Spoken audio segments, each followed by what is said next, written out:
রাজা ঘোষণা করলেন কেউ যদি ঠিক করে বলতে পারে এটা কোন পশুর চামড়া তাহলে রাজকুমারীকে তার সাথে বিয়ে দিয়ে দেবেন। সবাই নানা রকম মত দিল। কেউ বলল এটা শূকরের চামড়া, কেউ বলল এটা সামুদ্রিক গরুর, আবার কেউ বলল হাতির। কিন্তু কেউ সঠিক উত্তর দিতে পারল না। এমন সময় দুর্গে ঢুকলো এক জংলি মানুষ, গায়ে দুর্গন্ধ, চুল এলোমেলো। সে চামড়াটা কেবল শুঁকে দেখেই বলল এটা তো একটা মাছির চামড়া। উত্তর ছিল সঠিক। তাই রাজকুমারী শুনে কাঁদতে কাঁদতে দুর্গের উপর থেকে লাফ দিয়ে আত্মহত্যা করতে যাচ্ছিল। রাজা ছুটে গিয়ে বলে, আমি চাইনি তুমি বিয়ে করে এত তাড়াতাড়ি আমাকে ছেড়ে চলে যাও। তোমার বিয়ে আটকানোর জন্যই আমি এটা করেছিলাম। ভেবেছিলাম কেউ কোনোদিন সঠিক উত্তর দিতে পারবে না, কিন্তু রাজা তো প্রতিশ্রুতি দিয়েছে যে সঠিক উত্তর দিবে রাজকন্যা তারই।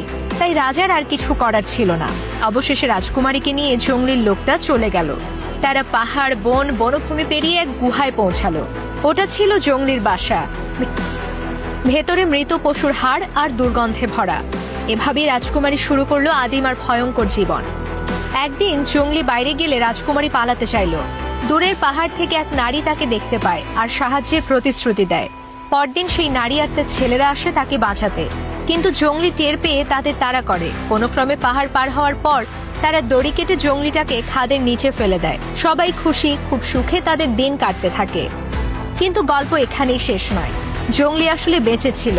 সে ফিরে এসে পুনরায় তাদের উপর হামলা করে, সবাইকে মেরে ফেলে। রাজকুমারী আবার পালিয়ে যায়, কিন্তু একসময় জঙ্গলি তাকে ধরে ফেলে। রাজকন্যা বাধ্য হয় সেই জঙ্গলিকে ভালোবাসতে, কিন্তু একদিন সুযোগ বুঝে সে জঙ্গলিকে ছুরি দিয়ে মেরে গলা কেটে ফেলে। তার কাটা মাথা নিয়ে রাজকুমারী রক্তমাখা পোশাকে রাজপ্রাসাদে ফিরে আসে আর বাবাকে বলে, এই দেখো তোমার জামাই, তুমি যাকে আমার জন্য পছন্দ করেছিলে। রাজা কাঁদতে কাঁদতে ক্ষমা চায়। এরপর রাজা রাজ্য রাজকুমারীর হাতে তুলে দেন।